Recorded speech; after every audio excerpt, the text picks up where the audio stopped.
Es macht mir nichts aus, dass du mit meinem Vater auch was hattest. Im Gegenteil. Es macht alles noch viel spannender. Jetzt was? Verlass sofort meine Wohnung. Irgendwann bald hast du die Therapie hinter dir. Wenn das so weitergeht, ziemlich bald. Gero, ich kann nicht mehr. Und gefällt's dir hier? Tja, also weißt du, Champagner ist ja nicht schlecht. Ah ja. Ohne richtigen Kuss kommst du aber nicht davon. Dann sag mir wenigstens, wann du nach Hause kommst. Henning ist nämlich ganz groß im Geschenke machen. Hier, das ist auch von ihm. Das ist natürlich kein Modeschmuck, ist echt.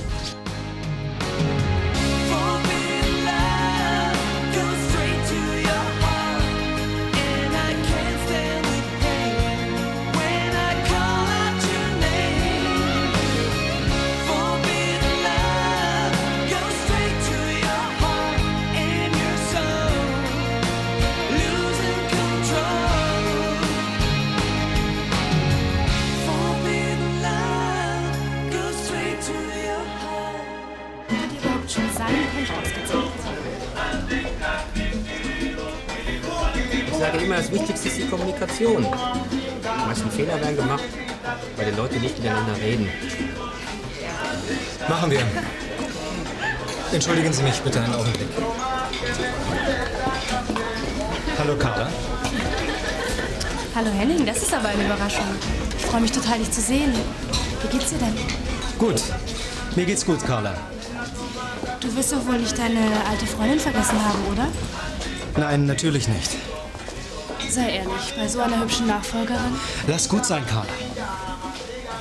Was ist los? Hm? Ach, es ist nichts. Na, du hast doch was. Ist dir nicht gut? Es ist nichts passiert. Was hast du mit ihr gemacht? Ich?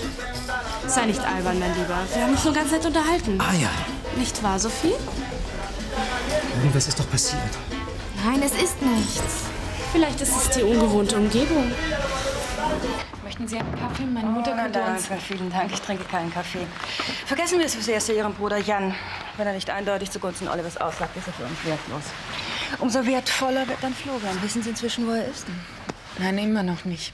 Es sind keinerlei Anhaltspunkte. Nichts. Das ist allerdings sehr schlecht.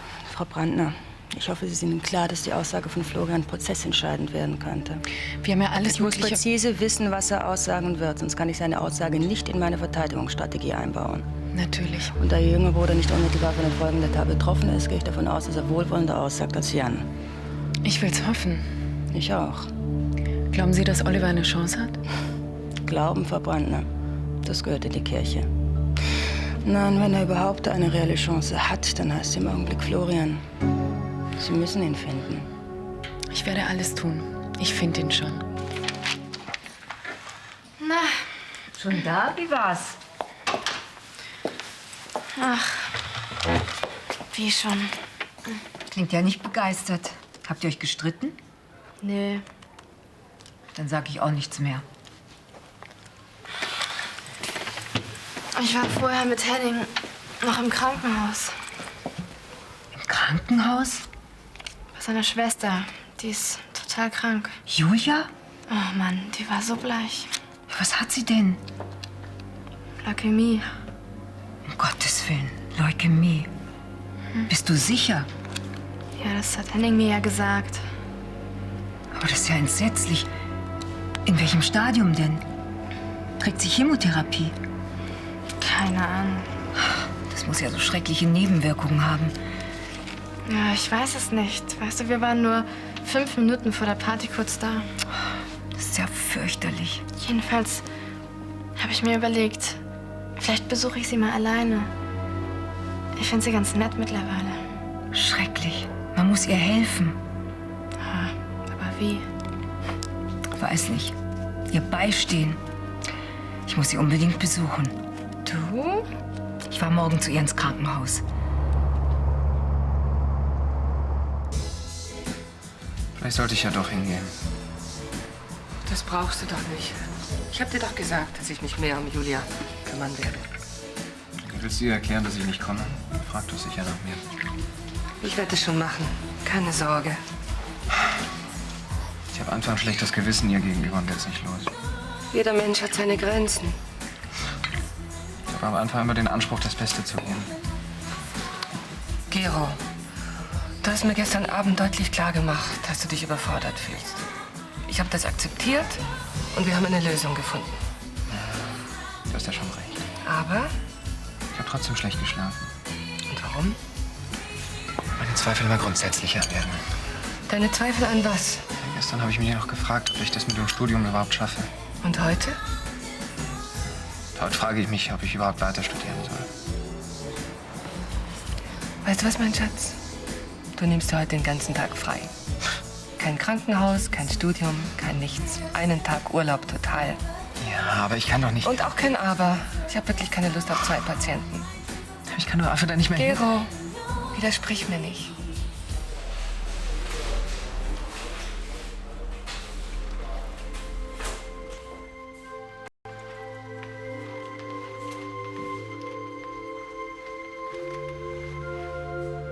Guten Tag, Julia. Oh, hallo. Ich muss mich entschuldigen, dass ich hier einfach so reinplatze, Nein, aber überhaupt nicht. Ich freue mich. Ich habe nur nicht mit Ihnen gerechnet. gehört habe, dass es dir so schlecht geht, dann musste ich dich ganz einfach besuchen. Das ist sehr nett. Die sind aber schön. Woher wissen Sie denn, dass ich krank bin? Sophie kam gestern Abend und hat es mir erzählt. Tut mir so leid, Julia. Ist halb so wild. Gibt es denn Prognosen? Ich meine, ich bin da völliger Laie. Naja, die Heilungschancen sind gut. Zuerst eine Chemotherapie und nach der Remission dann wohl eine Knochenmarktransplantation. Und dann? Dann bin ich wieder gesund. Ist das wirklich so einfach? Ich denke schon. Dann ist es ja halb so schlimm, als ich dachte. Haben Sie mal wieder was von Jan gehört? Wie geht's ihm gut? Ja, es geht ihm gut. Mir ging's damals gar nicht gut, als er weg war. Ich habe nur noch geheult und nichts mehr gegessen. So schlimm? Schlimmer. Meine Familie hat mich zu einer Therapeutin geschleppt. Obwohl ich mich mit Händen und Füßen dagegen gewehrt habe. Aber sie hat mir toll geholfen. Vielleicht lag das alles gar nicht an Jan und die Krankheit muss ja schon da gewesen sein. Ich wollte sie nicht langweilen. Aber nein. Es hat mich nur ein wenig nachdenklich gestimmt, was du sagst. Du musst jetzt an dich denken, Julia. Nur an dich. Dann besiegst du auch die Krankheit. Ja? Guten Morgen. Hallo. Frau Beckmann, Frau von Sterneck. Bleiben Sie sitzen. Freut mich. Mich auch. Wo ist Gero? Sag ich dir gleich. Ja, dann gehe ich wohl, lieber. Danke für Ihren Besuch. Und alles Gute, Julia.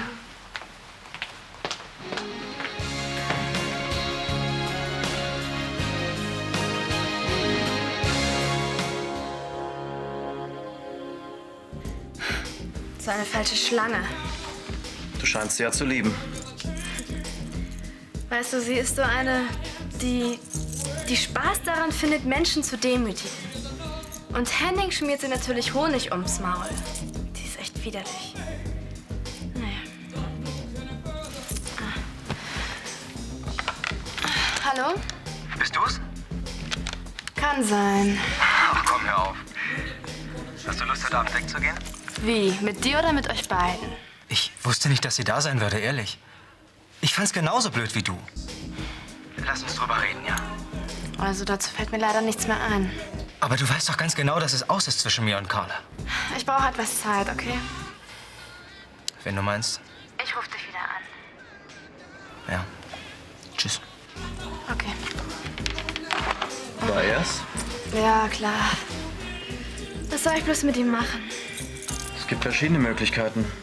Weißt du, er hat so extrem verschiedene Seiten. Er kann so liebevoll sein und dann... Männer. Ich glaube, er denkt sich, er kann die Leute kaufen, wie es ihm in den Kram passt. Tja, das liegt wahrscheinlich in der Familie. Als ob das so einfach wäre. Aufwärts. Willst du wirklich schon wieder fahren? Muss. Der Kanal im Ports wird heute abgenommen. Gibt's immer noch nichts Neues von Florian? Nein, leider nicht. Vielleicht sollten wir einfach mehr unternehmen, um ihn zu finden. Aber wir haben doch schon eine ganze Masse gemacht. Was schlägst du denn vor? Es gibt viele Möglichkeiten. Eine Suchmeldung im Radio zum Beispiel. Natürlich, warum sind wir da nicht längst drauf gekommen? Also dann plötzliches Interesse? Wo müsste man denn da anrufen? Na, lass mal, ich habe noch eine bessere Idee. Fernsehen. Tagesschau. Ach nee, da gibt's doch diese Sendungen, wo verschwundene Leute gesucht werden. Das ist es. Ja, und deine Zettel müssen natürlich in alle Discos und Teenie-Kneipen. Da sind die Leute, die am ehesten was wissen müssen. Als Geist werde ich da sowieso nicht reingelassen. Aber mit dir hätte ich vielleicht eine Chance. Ach nee, fahr doch mit Susanne. Ich bin noch ein bisschen schlapp. Genau. Ich werde mitkommen. Wir müssen Florian finden.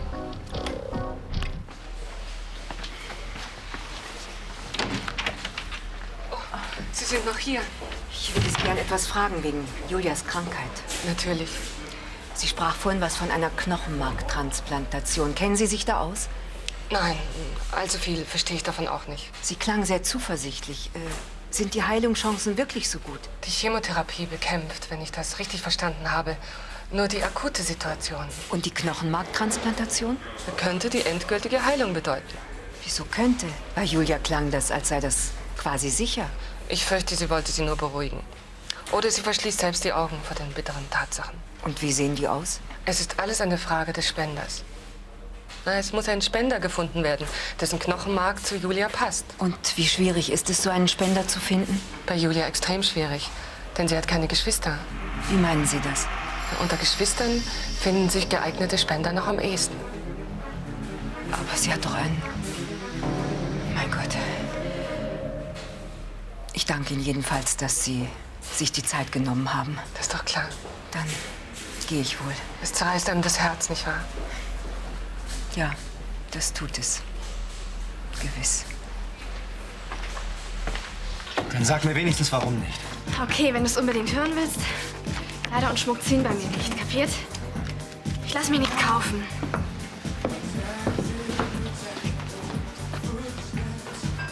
Sag mal, wer hat dir denn diesen Unsinn eingeflüstert? Denk mal drüber nach. Ich hab's mir gleich gedacht. Was hast du dir gedacht? Dass sie dich aufgehetzt hat. Ich glaube, sie hat mir nur die Wahrheit gesagt. Das hat sie nicht. Sie ist eifersüchtig. Merkst du denn das nicht? Aber sie trägt echten Schmuck, oder wie? Habe ich bei guter Führung Aufstiegschancen? Jetzt mach dich doch nicht so billig. Wer macht denn bitte hier wen billig? Sophie. Meine Gefühle für dich sind ganz anders. Das habe ich schon gemerkt. Ich mein's doch ernst. Sag mal, hast du den Text heute Morgen beim Rasieren geübt, oder was? Lass uns heute Abend zusammen was essen gehen. Nein. Bitte. Nein!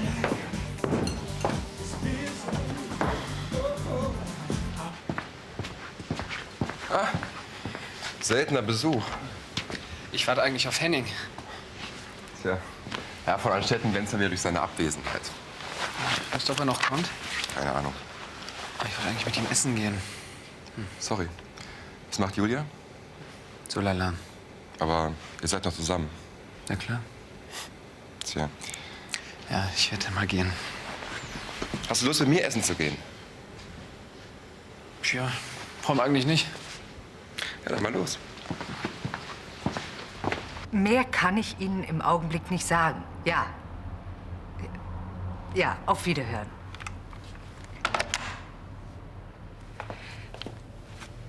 Susanne? Ja? Kommst du bitte mal runter?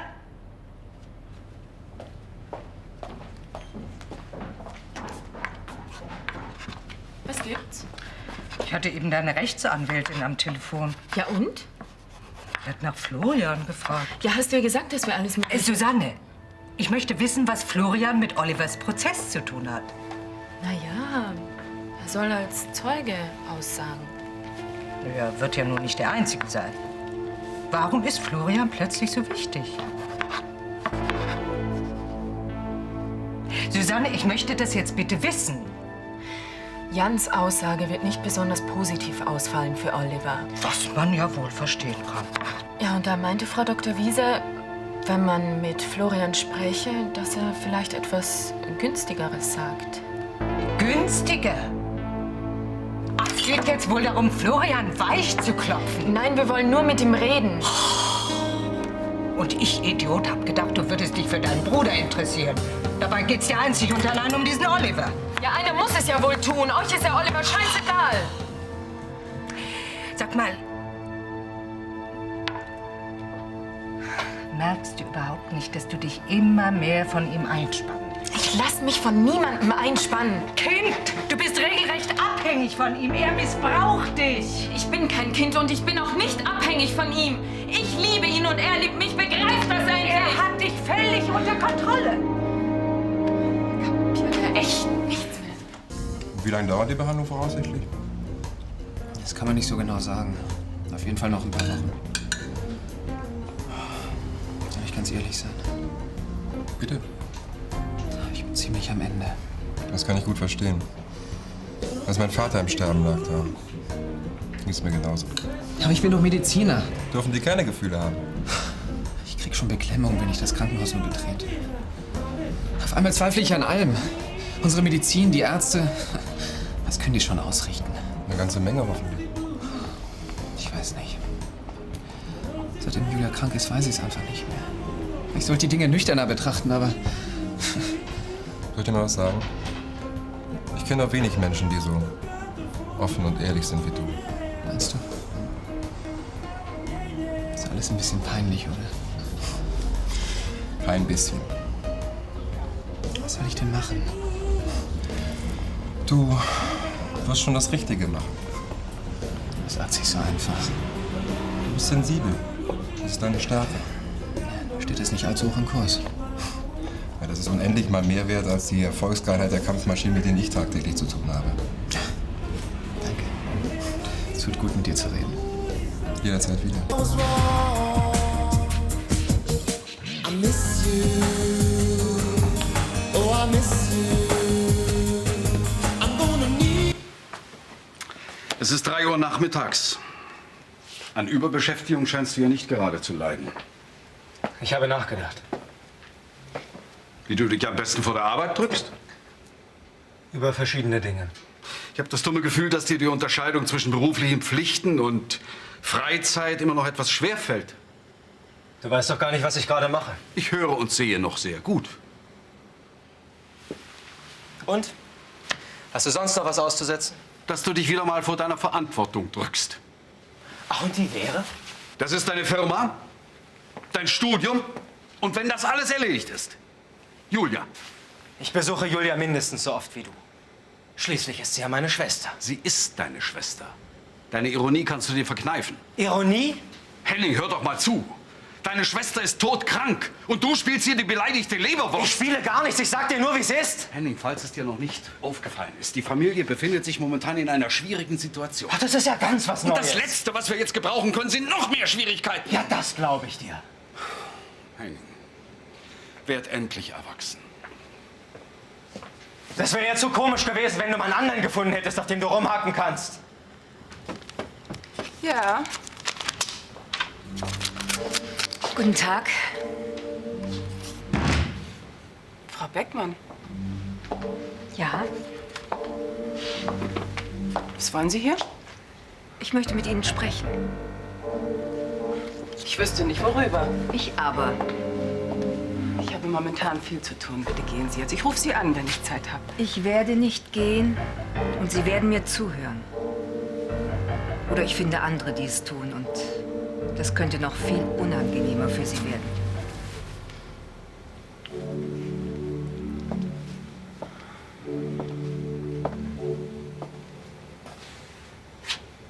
Also, was wollen Sie? Ich hab doch gesagt, ich ruf an. Ich weiß. Wenn du jetzt wieder anfängst, schrei ich gleich. Ich fange nicht wieder an, Ehrenwort. Ich muss nur ein bisschen reden. Na gut, setzen wir uns. Hast du denn immer noch keinen Psychiater, hm? Du bist die Einzige, mit der ich reden will. Dann muss ich mich ja anstrengen. Na gut, schieß los. Es ist wegen Julia. Geht es dir schlechter? Nein, nein. Aber? Seit sie krank ist, ist irgendwie alles durcheinander. Was ist durcheinander? Einfach alles. Ich habe mich mit Julia nie so besonders gut verstanden. Naja, das soll schon vorkommen. Ich habe mich mit meinem Bruder auch immer geprügelt. Ja, aber auf einmal fühle ich mich ihr so nahe wie nie zuvor. Das ist doch schön. Eigentlich ist es traurig. Das ist erst jetzt passiert, wo sie vielleicht sterben muss. Sie wird bestimmt nicht sterben. Ich war immer eifersüchtig auf sie. Sie war der absolute Liebling meines Vaters. Wenn sie da war, war ich abgemeldet. Das hat mich immer gewurmt. Bis heute. Ja. Wenn ich ehrlich bin, bin ich immer noch eifersüchtig auf sie. Sprich mit ihr darüber. Sie wird dich verstehen. Ach, ich schäme mich so. Hör auf. Und weißt du, was das Tollste ist? Sie ist gar nicht meine Schwester. Was? Tja. Zumindest nicht meine leibliche. Meine lieben Eltern haben es uns fein verschwiegen. Sie haben uns einfach belogen. Ich hab's rein zufällig rausbekommen. Wer ist denn dann? Julia hat einen anderen Vater. Und sie weiß es immer noch nicht. Oh Gott. Jetzt bist du natürlich wütend. Natürlich bin ich wütend. Nicht auf Julia, sie kann ja nichts dafür. Auf Christoph. Soll ich dir mal was sagen? Hm?